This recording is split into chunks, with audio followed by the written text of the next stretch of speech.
Today's episode of Filmmaker U is brought to you by our sponsors OWC. Go to owcdigital.com for all your filmmaking and computer needs. And it's also brought to you by our other sponsors, AJA. Make sure to check out aja.com so that you can see how they can help you in your post-production needs. Hi, I'm Gordon Raquel from Filmmaker U. At Filmmaker U, we create courses for film professionals to deepen and diversify your existing skill set. You can learn more at filmmakeru.com, or of course, follow us on Twitter at filmmaker_u. Every week, we interview a film professional to discuss their work, and this week I'm joined by Pamela Martin, whose work includes The Fighter, Little Miss Sunshine, and King Richard, which she's been nominated for an Oscar recently. Congratulations, by the way. Welcome to the show. Thank you. You started out in sound and dialogue. What did you learn from that experience that you use as an editor now? Oh, it was so important. When you cut dialogue, you really learn how to smooth the picture cuts. That's what it does. You're taking out all those lumps and bumps and making the whole film watching experience a fuller meal. So my dialogue editing skills are something that I use all the time to this day.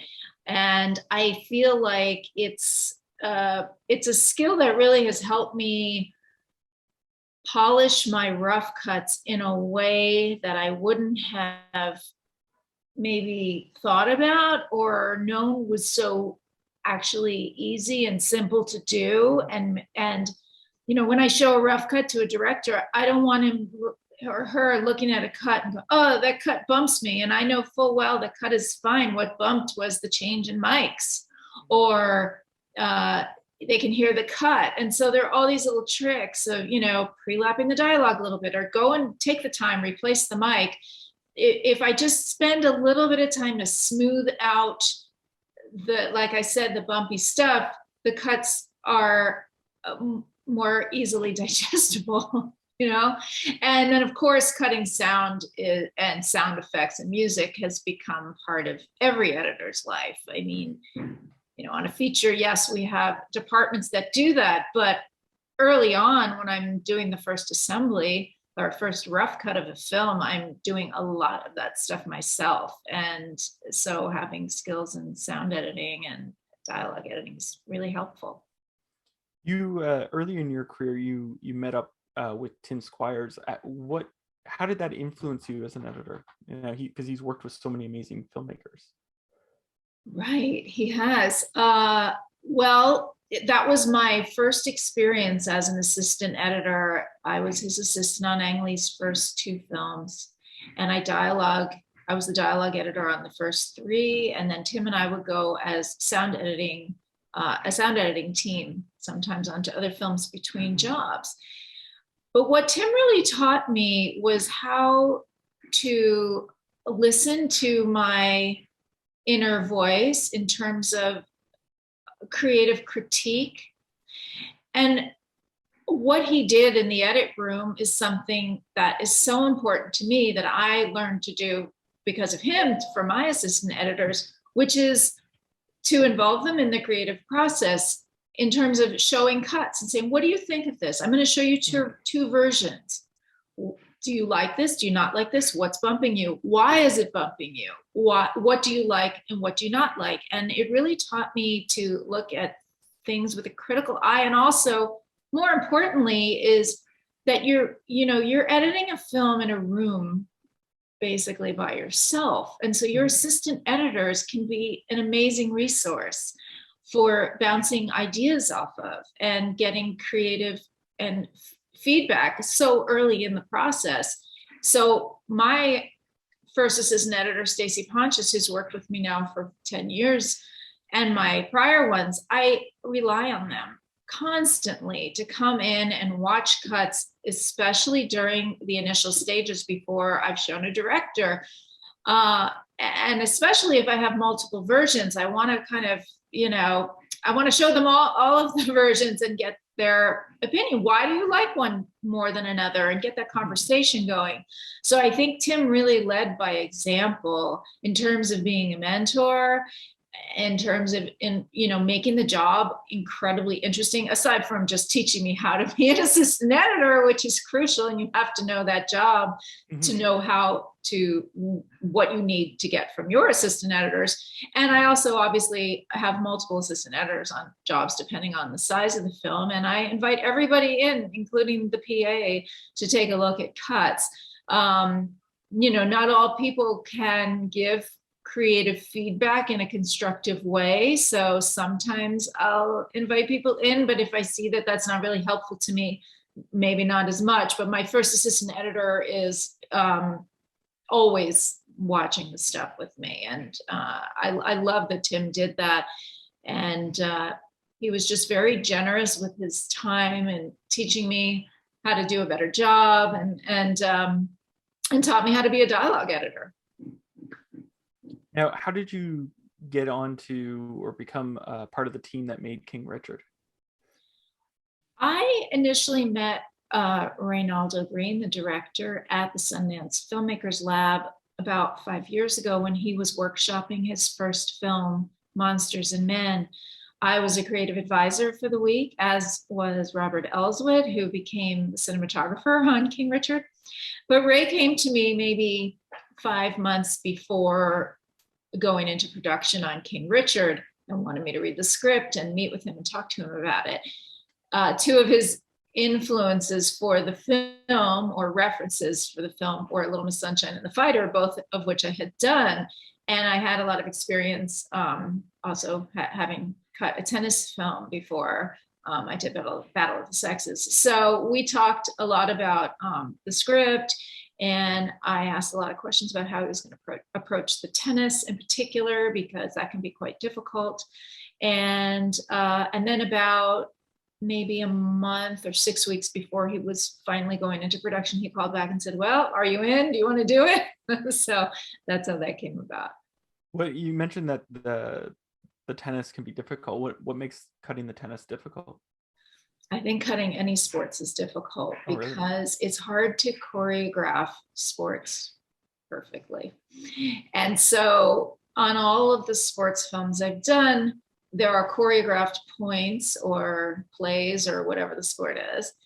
And they have to look real. They don't always, there's human error. So there's always and then I found out over time, it's really important to do free play, especially with tennis, because you may have a great point or two that you can use. It's just that a lot of it's I guess a lot of it ends up on the cutting room floor. So that part of it is tricky, and getting enough material is tricky. And then, of course, your approach to how you're going to cover it and how that's going to work is also a tricky proposal. In the case of King Richard, they were not live televised events. So we did not have sportscasters, which I had in the other two sports films I did.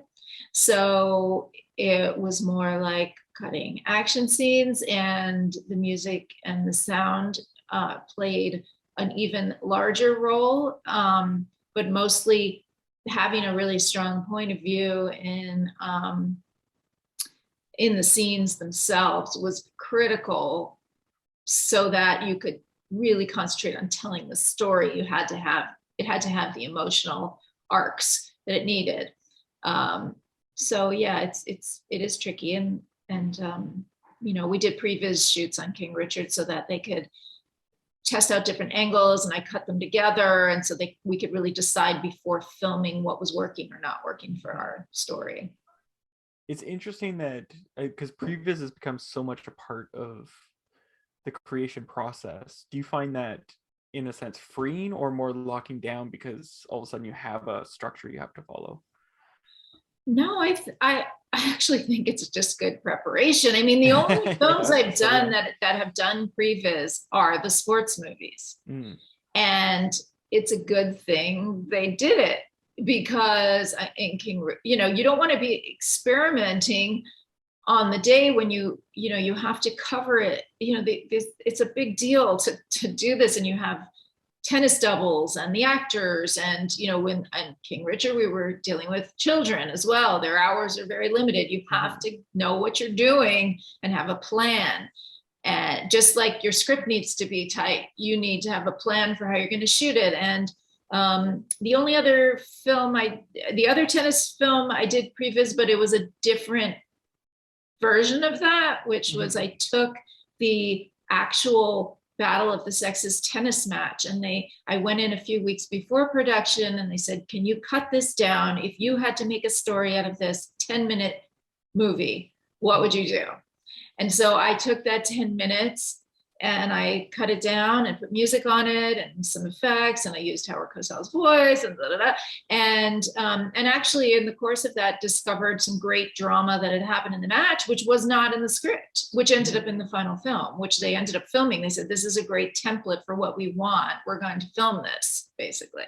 Oh, wow. So including many of the actual points that I had included. But in the case of King Richard, it was finding the right angles because they were approaching it in a different way than tennis is typically filmed, which is, TV coverage, high and wide with some close-ups. They wanted to be down on the court to really feel that power tennis, those balls whizzing by the camera. And so they were trying dolly shots and crossing the line, going to the other side of the court. We don't see that when we watch tennis on television. You never cross the side, to the other side, because it can be disorienting. But they played with a lot of different angles, and we tried different things, and very quickly figured out this works and this doesn't. And that's just, you're just getting a leg up for the real deal. I mean, when you go filming. Now, one of the things that's important to this film is obviously the relationship between Will Smith and the daughters. Yeah. How did you approach cutting scenes to sort of create the dynamics that you did? Like, I think about him in the car driving through Bel Air, wherever it was, and them choosing the houses, those types of dynamics. When you're cutting something like that, how do you approach the relationship that you're cutting? It's kind of a tough question. I mean, I think the relationships are all there in the script. And then from there, you want to really experience it's a family, and it's a family unit. So you really want to experience everybody's point of view within the car, right? In a scene like that. So not only I'm spending time with Venus and with Serena and seeing the joy and how they joke around with each other, and also Richard's reactions, and you really, and his eyes in the mirror, you really feel their connections. And that just, not only is it script and dialogue, it's how the actors are directed, and it's the shots they get. And then it's pretty organic. I mean, you just kind of go on a ride with the scene and get reactions that feel right. And I don't know, it's hard. That's hard to say. I mean, I think in a larger sense, the relationships in the movie is something that gets worked out between the actors on the set. And then my job is to just let them all shine and know when to be on certain characters and when to be on their reactions. Like the scene, one example, because you mentioned the car, like, after Richard gets beat up at the court the first time and he has to get back in the car with the girls, there's a big contrast in the editing between on their way to the court and they're all fun, having a good time and joking around in the car. And I really kind of jump around in the car a little bit and get everybody in on the action. When they come back, when Richard comes back to the car, those girls are dead silent. And finally, one of them pipes up and says, "Are you okay, Daddy?" And then I cut to Will Smith, to Richard, and he has his speech, and I do not cut away. You really land, like the initial shot really lands the girls' sort of horror and fear and upset about what just happened. And then Richard's moment is such a beautiful acting moment. When he talks about, ain't nobody had no respect for Richard Williams, but they're going to respect y'all. So this is a simple scene. I don't need to bounce around the car. I stay in each section's point of view, but you still really feel that connection in the car because of the contrast between the two scenes and also of the actions of what just happened. Was there a particular scene or moment in the film that was particularly difficult for you to edit, but you're really proud of the way it came out? Probably the final tennis match. That Okay. was, yeah, that was the most difficult one to calibrate because it's an atypical sports ending to a film, right? Yeah. And you had to feel Venus's loss and upset very deeply, but not wallow in sorrow in order for the subsequent scenes to really pay off. It just took a long time to get it right. And a lot of that was going back and forth with the music editor, the music composer, Chris Bowers, and getting the tone exactly so. And also shifting the points of view when it needed to be, mostly that scene, to a large extent, the scene is shown through Richard's point of view in the wings of the stadium, but it is the moment where he passes the torch to Venus and the story becomes hers. And so we have her point of view, we have his point of view, we have the family, and we also have the audience and how they were feeding off of what was happening, which is also a big part of the story in that scene that contributes to the emotional payoff and the emotional arcs of what Venus and her father are going through too.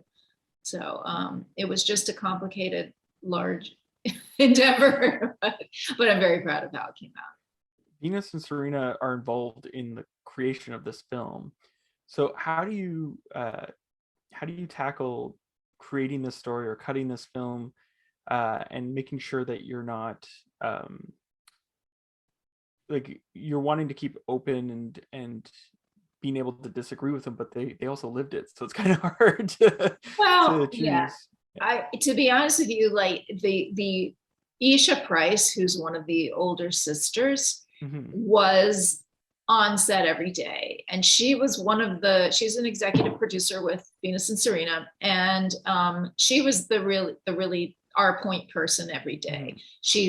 I would say she helped keep it honest, right? She, on the sets, I heard that she was like, oh, but the bedroom would be more like this, or like little, setting up the house is a huge part of it. What that house was like, what the living conditions were in, and contrasting that between Compton and the Florida experience.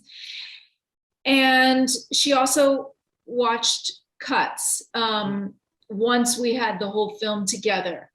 And she was sort of the point person for Venus and Serena. They didn't see the film till quite late in the process. We were almost done editing, and she brought it to them to screen, and for Oracene, their mother, as well. And they loved it. And so we got actually very little, I can't even remember any feedback we got aside from maybe we did work on the juniors section, the juniors tennis section a little more because they felt like it wasn't, maybe an early version wasn't quite showing all of the elements of the drama that was going on there. And so we did go, and when we did our pickup shoot very late in the game, we got an extra piece in there for some more parents' bad behavior by the courts. But so Isha was really our person. Venus and Serena put their gold stamp on it. What was that? Because anytime I've had to show a film or something, it could be very stressful. But this one, you're actually showing it to Venus and Serena. What was that like? Well, of course, you're just kind of holding your breath and hoping that they're going to respond to it. I can't even imagine what that experience would be like to watch a film about your own life. Like, that's crazy, right? And so, yeah, you just kind of hold your breath and, oh my God, I hope they like it. And honestly, if you make a movie about people and they don't like it, or you haven't really been honest about the story and how it really was, you take too many dramatic liberties for the sake of telling a story, and that rubs them the wrong way. You could derail a whole project that way. If Venus and Serena were not behind the film, Yeah. what would happen to the film. I don't really know. I mean, so of course you want their approval. I mean, you're making this movie because you love these characters, these people, and these are not just characters, they're real people. You love these real people so much and their story that there are only good intentions behind putting it out there and being as honest as possible. So yes, of course, that's what you want, that's it's beautiful when they come back and say how much they love the film. Now, I have one last question for you. We've been stuck in this pandemic for going on 2 years now. Yeah. And a lot of people turn to streaming services for entertainment. Is there a movie or show you've discovered over the last year that you think people should check out if they're quarantined? Oh, over the last year. Oh my gosh. It could be, like during the pandemic. Yeah. Oh, you know what? I mean, I'm always kind of late to the game because when I'm editing a movie, I don't really watch anything. I read a lot. And I also look at a screen all day. So obviously I don't want to do that at night. But my mother had turned 80 over the pandemic. We got her a large television and Netflix. She lives in New York and I live in Los Angeles. And she's told me how good The Crown was. And I had never really been interested in watching The Crown.